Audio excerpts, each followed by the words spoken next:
Recently, I watched a video off of my Pagan Life where Kitty Moon was comparing two books, both by Scott Cunningham, Wicca, A Guide for the Solitary Practitioner, and Cunningham's Book of Shadows. And she was trying to determine which one was better. Now, her conclusion was that Cunningham's Book of Shadows was better. And, she has every right to think that. That is her opinion. And I wanted to share my opinion with you because I do disagree with her. But it's the reasoning why that I think is very important to be discussed here. Um, the two books have two different purposes. Wicca, A Guide for a Solitary Practitioner, is really meant for somebody that is new, relatively new to Wicca. This is a book full of a lot of information, tells you a lot about structure, and it helps teach people that do not have a teacher the basics about Wicca. And yes, there are a lot of diagrams in here, but there is a lot to read as well. It is wonderful for the student, the teacher, because it also helps the teacher use this as a reference guide to help teach others. So, for that purpose, I think the Guide for the Solitary Practitioner is a wonderful book. Now, it does have a lot of information in here. Part of this book can be used as a reference guide because if you are looking up for like the invocation of Pan, it's in here. There's a lot of invocations. There's some recipes in here. There is a listing of symbols and signs talking about rune magic. This book is wonderful if you are new. And like I said, it can be used as teachers to help teach those that are new. And it also works to refresh one's mind. So, for its intent, I think Wicca, Guide for a Solitary Practitioner, is a wonderful book. It does get pushed a lot by a lot of us that are in the pagan community, but there are few books that match this and help and teach those that are new to it. The next book is Cunningham's Book of Shadows. Now, I bought this book because I did like some of Scott Cunningham's books, like A Guide to Solitary Practitioner. There's also Living Wicca, which is a further guide for the solitary practitioner. Plus, he has some other wonderful reference books about herbs and stones. So he is a well-researched person. I do enjoy his books on that part. Now, the thing we got to realize about the Book of Shadows is that this was written before he died, but this is basically a collection of manuscripts that he had in a binder or something. And he died in 1993. This book was put together in 2009. This is somebody or a group of people taking his manuscripts and putting them together as he had in a binder or folder system and saying that this is his Book of Shadows. The problem with this is that we don't know what he would have left in his book, how he would have changed it if given more time, because he did pass away at a young age.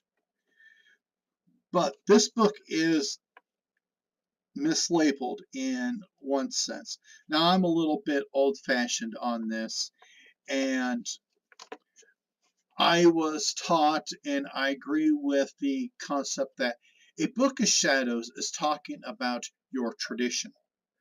It is like about the Sabbats, how you would celebrate the Sabbats, um, various parts of your tradition, but not the magic. Now, again, witchcraft and Wicca are two separate things. Wicca is spirituality, witchcraft is magic. They are different in my prerogative. So, the Book of Shadows is more of a reference source because you can grab it and open up most pages and it's a list of information. I mean, he's got a lot of recipes, rights in here that I find interesting. He talks about the Sabbats again because, there's a lot of information to give. Building a circle of stones is in here. But like I say, this is a lot of reference. If you are new to paganism, Wicca, a lot of this would kind of blow you away. You get a little confused. But for the more experienced person, it is a wonderful source of information. In here, she also said that there was not a lot of text in the book. And I disagree with Kitty Moon on that one because now in here, I'm on page 78 of my version of the book, and it talks about the 13 goals of a witch, the law of power, the ways of power. Those are interesting things to read about, isn't it? Initiation, there's just so much to consider here. But like I'm saying, this is mostly a reference source. So on that part, I like it because I am somebody, if I go across the situation I'm trying to research, I usually grab 4 or 5 books and I start thumbing through my books trying to find the information that I need. But in this book, there is a lot about spells and magic. And, that should go into a grimoire because a grimoire is a book of magic. So, in here, there is a section about breaking a spell that's been cast against you. And all it says is drink salt water. That's it. That's all it says. It is my opinion that this was a collection of crude research that Scott Cunningham did, and somebody else or some people put it together and they kind of butchered it. I think this is in some ways an insult to Scott Cunningham because he didn't get to finish his work. He didn't put his flair into it. As Kitty Moon said in her video, there are a lot of excerpts from the Solitary Guide for the Guide for a Solitary Practitioner in this book. Because again, this was mostly a reference book. And so for reading ability, in my opinion, Wicca, A Guide for a Solitary Practitioner is the better book. For intent of teaching people about Wicca/paganism, Wicca, The Guide for a Solitary Practitioner is a better book. If you are needing reference material for you to hook up to create a ritual to celebrate a Sabbath, if you are trying to do a pagan themed meal and all that, then the Book of Shadows would be a better book. That is my opinion.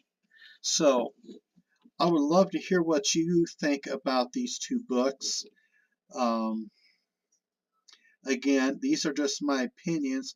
I just think that Wicca, The Guide for a Solitary Practitioner, has the finishing touches of Scott Cunningham, something that the Book of Shadows lacks.